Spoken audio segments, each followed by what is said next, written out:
آ گیا۔ 14 برس کا ایک لڑکا حاضر ہوا تو آپ نے پوچھا تم کون ہو؟ تو اس نے عرض کیا یا حضرت میں کویت کی جنوں میں سے ایک جن ہوں اور چند برسوں سے اس جادوگر کی قید میں ہوں۔ اس کے کہنے پر میں زمین کے نیچے جاتا ہوں اور جو یہ کہتا ہے کرتا ہوں، اس کے مطابق میں بات کرتا ہوں اور اسی کے کہنے پر میں مردے بن جاتا ہوں اور لوگوں کو اس کے ساتھ مل کر بے وقوف بنانے میں اس کی مدد کرتا ہوں۔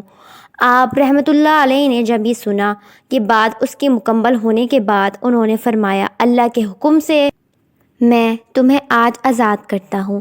یہ آپ کے فرماتے ہی اس جن نے آپ رحمۃ اللہ علیہ کا شکریہ ادا کیا اور وہاں سے غائب ہو گیا۔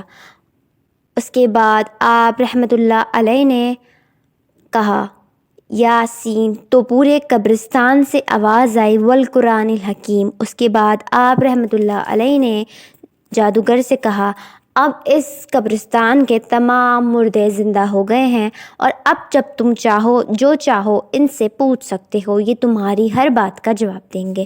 یہ سنتے ہی جادوگر بہت ہی شرمندہ ہوا، وہ بالکل نہایت پاک صاف دل سے معافی مانگنے لگا اور کہنے لگا کہ میں نہیں جانتا تھا کہ اللہ کے اولیاء اللہ کی ایسی شان ہوتی ہے۔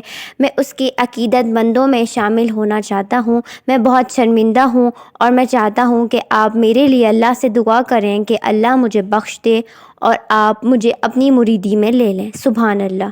اللہ بے شک جسے چاہتا ہے اسے عزت دیتا ہے اور اللہ جب کسی کو عزت دیتا ہے تو اس کی عزت کی حفاظت کا ذمہ بھی اللہ کے سر ہوتا ہے اور اللہ ہی اس کو عزت دینے والا ہے بے شک۔ امید ہے آج کی ویڈیو آپ کو بے حد پسند آئی ہوگی۔ یہ واقعہ سن کر آپ کو تھوڑا انٹرسٹ آیا ہوگا اور اگر آپ کو ویڈیو پسند آئی ہو تو لائک کمنٹ اینڈ شیئر کریں اور اللہ کے 99 ناموں میں سے کوئی ایک نام کمنٹ باکس میں ضرور ٹائپ کریں۔ جزاک اللہ۔